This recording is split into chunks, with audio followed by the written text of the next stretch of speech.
मंडळी, तर आता आपण सगळ्यात शेवटच्या कार्यक्रमाला पोहोचतोय, जसं ज्याला म्हणतात जेवण. आता त्यामुळे इथे आपण कसं जेवतोय ते बघूया.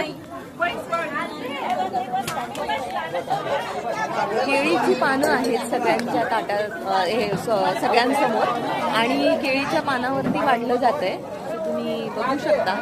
एक जळगावची खासियत असते, जळगावची केळी प्रसिद्ध आहे त्यामुळे, आणि केळीच्या झाडाचं महत्त्व असतं की ती वाया जात नाही. सो त्याचा वापर जेवणाच्या पत्रावळीवरती पण करतात, पत्रावळी सारखा करतात. माझं चुकलंय.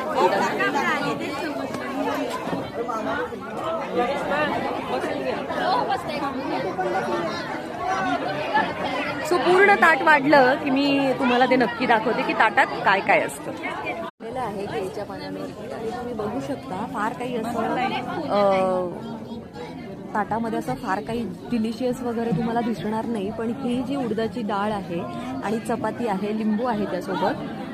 सो हे जळगावचं हळदीचं स्पेशल जेवण असतं, आणि इथे एवढंच जेवण असतं. प्रत्येकाच्या ताटात तुम्ही बघू शकता फक्त तेवढंच असतं.